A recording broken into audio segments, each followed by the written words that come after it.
جو کچھ عمران خان اپنے سیاسی مخالفین کے ساتھ کرتے رہے وہ موجودہ حکومت کو عمران اور تحریک انصاف کے ساتھ نہیں کرنا چاہیے۔ یہ ہے معصوم ہونٹوں پر تازہ گلاب کی طرح مہکنے والا وہ مشک بو جملہ جو ان دنوں ٹیلی ویژن پر جلوہ گر دانشوران خوش بیاں اور میزبانان نکتہ آفریں کی زبان پر ہے۔ اس جملے میں وہ درگزر اور رحمت و التفات کے پیغمبرانہ اوصاف حسنہ کی خوشبو بکھری ہوئی ہے۔ بلا شبہ وطن عزیز کو ایسے مکروہات کے شیطانی چکر سے نکلنا ہوگا۔ میں خود بھی یہی سوچتا اور یہی کہتا ہوں۔ فواد چودھری کی گرفتاری پر ایوان بالا میں تقریر کرتے ہوئے میں نے کہا تھا کہ اگر کسی نے قانون شکنی کی ہے تو ایف آئی آر درج کر کے باضابطہ طور پر قانونی کارروائی کی جانی چاہیے۔ رات گئے کسی کے گھر پر یلغار کرنا، دھڑ دھڑ دروازے پیٹنا، دیواریں پھلانگنا، اہل خانہ کو ہراساں کرنا، دہشت گرد کے انداز میں گرفتار کرنا، ہتھکڑیاں پہنانا، منہ پر کپڑا ڈالنا، یہ سب کیا ہے؟ کیا مہذب معاشرے یہی کچھ کرتے ہیں؟ کیا جواز ہے کہ فواد چودھری کو پہروں گاڑی میں بٹھائے رکھا گیا کہ عدالت لگے؟ میں اس کی مذمت کرتا اور دکھ کا اظہار کرتا ہوں۔ میرے ان کلمات پر اپوزیشن بینچوں پر بیٹھے پی ٹی آئی کے ارکان نے زوردار ڈسک بجائے۔ پھر میں نے بڑے اختصار کے ساتھ خود پر گزری واردات کی کتھا سنائی اور اپنا ایک شعر پڑھا۔ فصل کانٹوں کی ہر ایک کھیت میں بوتے کیوں ہوں، اور جب کاٹنا پڑتی ہے تو روتے کیوں ہوں۔ اس پر پی ٹی آئی نے چپ سادھ لی اور حکومتی ڈیسک دیر تک بجتے رہے۔ اب دہائی دینے والوں کو کون یاد دلائے کہ تمہارا 4 سالہ عہد نامسعود سیاسی مخالفین پر جبر ناروا کا مکروہ اور سیاہ ترین دور تھا۔ آپ غداری سے کرایہ داری تک ہر قانون کے فولادی کوڑے مخالفین پر برساتے اور ان کی تذلیل سے لطف اٹھاتے رہے۔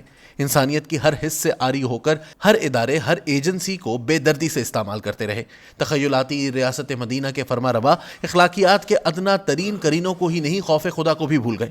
یہ بھی یاد نہ رہا کہ ثبات ایک تغیر کو ہے زمانے میں۔ اللہ کے اس فرمان کو بھی یاد نہ رکھا کہ وہ دنوں کو انسانوں کے درمیان پھیرتا اور تبدیل کرتا رہتا ہے۔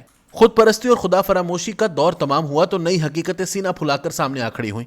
آج وہ صدر الوی کو پے در پے خطوط ارسال کر رہے ہیں کہ اداروں اور ایجنسیوں کو اپنی حدود میں رکھا جائے، انہیں سیاست میں مداخلت سے روکا جائے، اپنے حلف سے انحراف کرنے پر جنرل ریٹائرڈ باجوہ کا محاسبہ کیا جائے۔ کیا خان صاحب اتنی جلدی بھول گئے ہیں کہ انہیں اقتدار میں لانے اور نواز شریف کو بے دخل کرنے کے لیے یہ ادارے، ایجنسیاں اور جنرل باجوہ کیا کیا گل کھلاتے رہے؟ ججز اور جرنیلوں کی دو جیم نے باہمی سہولت کاری سے صرف آپ کے عشق میں اچھی خاصی حکومت کو دو نیم کر دیا۔ کون سا ادارہ اور کون سی ایجنسی تھی جسے اندھے اناد کی بھٹی کا ایندھن نہ بنایا گیا؟ کس تفاخر سے جان اللہ کو دینی ہے والے وزیر کے ساتھ ایک باوردی اعلیٰ اہلکار کو بٹھا کر ادارے کی توہین کی گئی؟ کون سی جسارت پر بشیر میمن کو باتھ روم میں بند کر دیا گیا؟ جاوید اقبال نامی شخص کو جال میں پھانس کر بلیک میل کرتے ہوئے کس طرح حیا باختہ انادی شطرنج کا مہرہ بنایا گیا؟ کس طرح نصف شب مریم نواز کی خوابگاہ کے دروازے توڑے گئے؟ یہ متعفن حکایت بہت دراز ہے۔ عمران خان وزیر اعظم کی کرسی پر بیٹھے اور ہیلی کاپٹر کے ہلکورے لیتے ہوئے تمام لذائذ منصبی سے لطف اندوز ہوتے رہے۔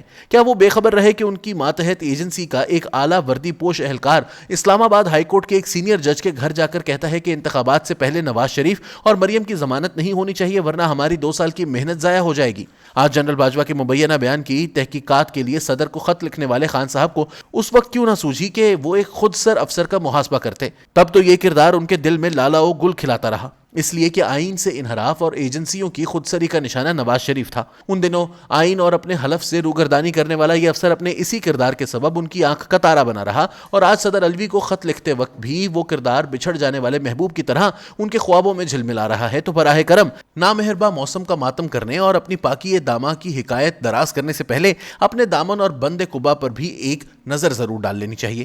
آج آپ جن باتوں کو گناہ کبیرہ قرار دے کر صدر سے گرفت کی التماس کر رہے ہیں، کل انہی کارہائے نمایاں کے صلے میں کسی کو توسیع در توسیع دینے اور کسی کو جگر گوشہ خاص بنانے میں لگے تھے۔ عمران خان اگر واقعی اداروں کی پاک بازی، جمہوریت کا استحکام، مہذب سیاسی اقدار کا فروغ اور انتقامی سیاست کا خاتمہ چاہتے ہیں تو کسی دن 2 پرچموں کے درمیان آراستہ کرسی پر فروکش ہو کر قوم سے ایک نئے انداز کا خطاب کریں۔ کہیں، میرے پاکستانیوں، مجھے اعتراف ہے کہ میں نے پاکستان کے مسائل حل کرنے کے بجائے اپنے سیاسی مخالفین کی سرکوبی کو سب سے بڑی ترجیح بنائے رکھا۔ غلط کیا۔ میں نے انہیں جھوٹے مقدمات میں الجھانے، سزائیں دلوانے، جیلوں میں ڈالنے اور اذیتیں دینے کے لیے جو کچھ کیا وہ غلط تھا۔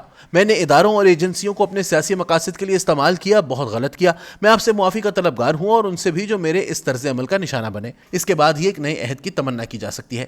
کارزار سیاست میں کسی ایک فریق سے وہ درگزر کے پیغمبرانہ اسوہ حسنہ کی توقع ابس ہے، جبکہ دوسرے فریق کی زبان آج بھی زہر میں مجھے خنجر کی طرح چلتی ہو اور وہ اپنی کارستانیوں کو اپنے نامہ اعمال کا حسن گردانتا ہو۔ جس سیاست کے سینے میں دل ہی نہیں ہوتا، اس سیاست کے سینے میں ہم پیغمبروں کے سے دل کی پیوند کاری کیسے کریں؟